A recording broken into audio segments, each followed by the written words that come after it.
Day 10, finally at double digits, heading up to, what is it, Deep something Gap? Deep's Greek Gap. Deep Creek Gap. 7 and change miles. Elevation shouldn't be as bad today. A lot of downhill, a little bit of uphill. And then tomorrow will be a 4-mile stretch to get picked up for the Dragon. So one more night and then we resupply. All right, so trying to get packed up here. Had a bit of a pack explosion. This pile of socks and towels is the only dry thing I've got left. Everything else is completely soaked. A little worried about packing up my undercoat in my bag today just because the bag is wet, the stuff sacks are wet, everything's wet. So trying to get to camp where I'll be able to stay relatively dry and warm tonight. And then I got to think about when I'm at the Dragon tomorrow, getting everything dried out. Clothing should be fine. Stuff sack should be fine because I can wash all that and dry all that. But the bag and then the sleeping gear, if that's still wet, is going to be a problem. But we'll figure it out one day at a time. Well, they said no rain today. It's definitely raining. So probably the challenge is this is my last dry pair of clothes. This is my last dry layer. So if this gets wet, I'm doomed at camp today. And my sleeping bag and my underquilt are probably going to get a little wet from being in the pack, just being next to everything else. So definitely got to buy a couple of trash cans to start separating things, or not trash can, trash bags to start separating things in the pack and keeping them dry. When I get into town, I might have to swap out for a couple more waterproof stuff sacks. And then today, I think my concern is my rain pants are still soaked. My rain jacket is still soaked. And so if I put them on to protect against the rain, I end up wet and my only dry set of clothes gets wet. If I don't put them on and it keeps raining, I get wet. And my only set of dry clothes gets wet. So we're learning the hard way, but sometimes that's the fun way. Sometimes you got to take the scenic route and there's nothing wrong with that. Okay, cool. Still blue blazed. But yeah, man, staying dry out here. It's an interesting puzzle. Okay, a bit of a hectic start today. I ended up leaving my puffy and my pad back at the shelter, but we've got those two things now. So I think I'm actually packed up finally. And I think what's getting me all mixed up today is I'm just running through these different scenarios on how to solve for staying dry. And so just as an example, yesterday we got wet enough that the stuff sacks for the sleeping bag and the underquilt got wet. So there's a couple options there. I can do a trash bag just for those two things. Trash bag is nice because it's very moldable. You can fit it into weird spaces. The puffy and the sleeping bag are pretty flexible. What I like about the individual bags is they're sized for the specific item, and I feel like I can just pack things down a lot smaller if I use the specific stuff sack that came with the item. The downside is if you're carrying a stuff sack for each of your items, well, that's a lot of extra stuff sacks. I think one trash bag will be lighter and will allow me to get rid of a couple stuff sacks. I'll probably carry multiple trash bags just to keep separate items separate. So maybe I can have a trash bag for like wet clothes that hadn't dried overnight so that I can help keep my clothing bag dry. The other option is,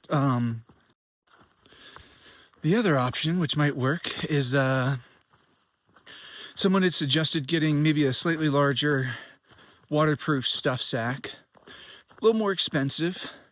But my concern there is I had tested out using a larger stuff sack when I was at home, and it kind of forms this larger square, which just doesn't have as much flexibility for fitting into the pack with everything else, right? Like, it's just about making all the puzzle pieces fit. And when you have, the smaller puzzle pieces, it's easier to kind of maneuver things around and get them to fit, i.e. the individual stuff sacks, versus one larger puzzle piece, like a bigger stuff sack with everything in it.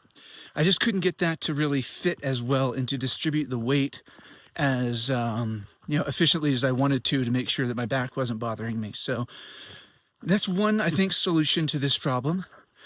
I'm also thinking about possibly picking up an extra layer. It'd be nice to have a second pair of long pants so that if my main pair of long pants gets wet, I've got a backup and I can wear that at night to stay warm. And maybe even a flannel, or a thinner, lighter rain jacket, because what I ran into yesterday was rain jacket got soaked through, rain pants got soaked through, and so everything underneath got soaked. And I want to make sure I've got at least one full layer for camp that always stays dry. So when I'm at camp, I know I can put on my dry layer, and when I get ready in the morning, I can put that dry layer away somewhere, trash bag or whatever, and have something to hike in. The challenge I run into still there is that, if I have multiple days of rain and, my two sets of hiking clothes gets wet, you're still hiking soggy, and that can get cold if the wind's up or the temperature's down. So, you can't pack infinite amounts of clothes, but I want to make sure that I'm going to be able to be covered for a 5-day stretch.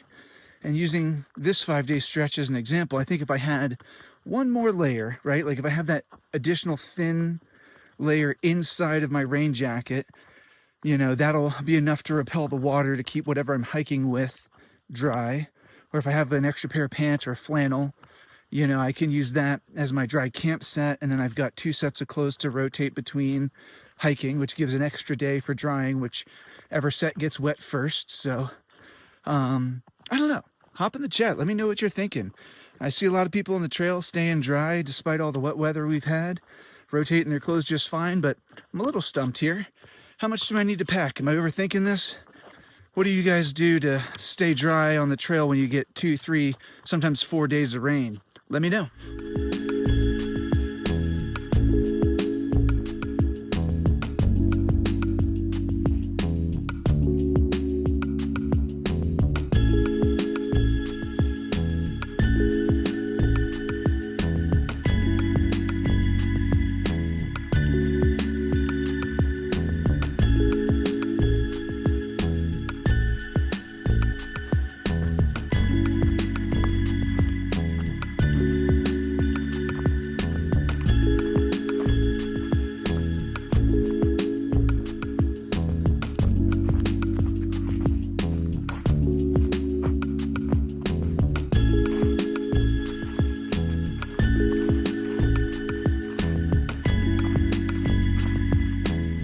Well, it's a done deal. I managed to get my base layer off in time and put that into my pack, but Lord knows if that'll stay dry in there, because everything else is still so wet. When I went to fill up on water, the sleeping bag had soaked up a good bit of moisture from other stuff in the pack. The underquilt, it's definitely wet. Puffy's now wet. Got my wet rain gear on and a shirt and shorts on under this, so looks like pretty much everything's gonna be wet tonight. So I don't know how bad it is and how quick. If it's not too bad, it might dry off at camp, but we're gonna get to camp, assess the damage by the end of this rain, and then I may have to hike an additional 3 miles and just push it to Dick's Creek today and get a shuttle into town. Reservation of the Green Dragon's not until tomorrow, but if I get a hotel prior to that, while it's expensive, it does give me a chance to lay out my bag, my puffy, my underquilt, and let those things dry before I get to the hostel. Wish us luck today.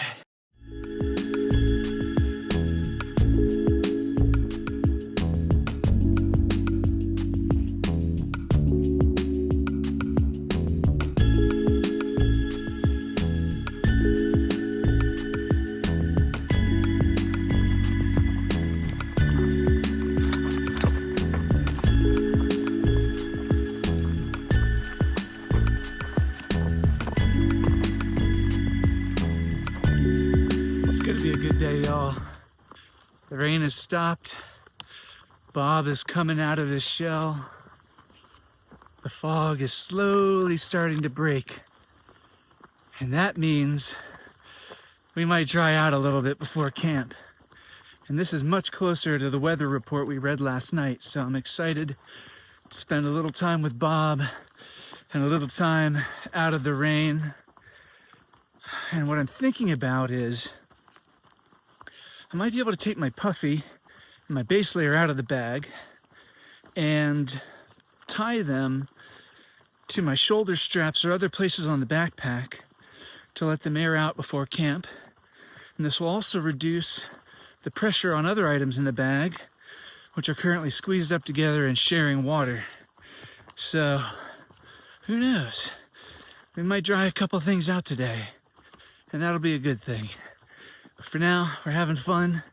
We're having a great hike today, and check back in later and see what happens.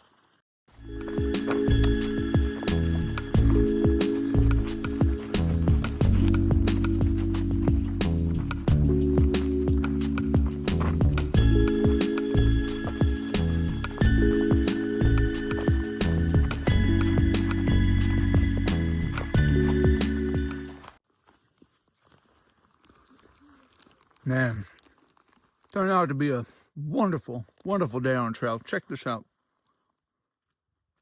I think I got cinematic on, so it's probably blurred. Got my peanuts, some chocolate, plenty of water, all good things. Rain gear's drying out. Puffy's starting to dry out. Looks like my base layer's actually holding up pretty well in the backpack and staying dry. That's just a whole lot of good news for one day on trail. And on top of that, I think I just checked like 3.7 miles from Deep Gap, so making really good time. We got a smaller hill, then a pretty steep climb after that, but elevation's not going to be terrible today. And if this weather holds, it's going to be smooth sailing all the way into camp.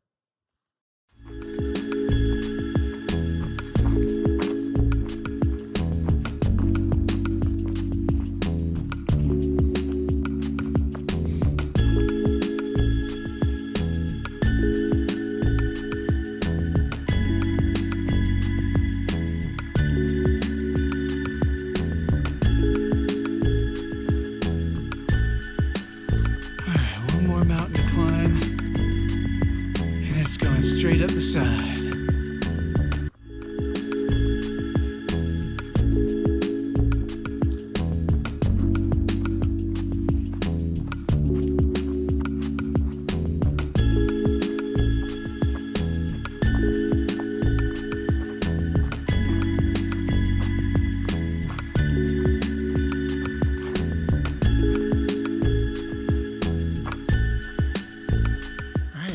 Deep Gap shelter, and check this out. It's kind of cool.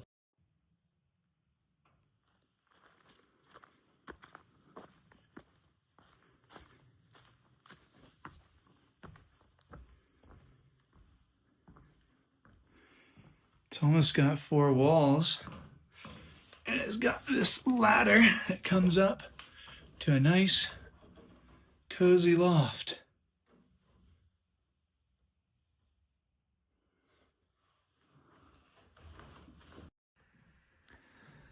Finally getting our stuff dried out. Long way to go, but it seems to be working.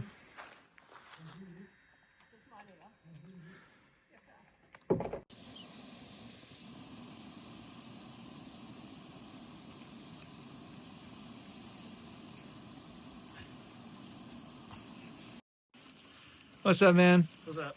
What's your trail name? Don't have one yet. I'm just Andy. All right, awesome, man. Where'd y'all come in from today? Blue Mountain Shelter. Awesome. How far is the hike? I think 14, maybe 15 miles. Excellent. How far are you going?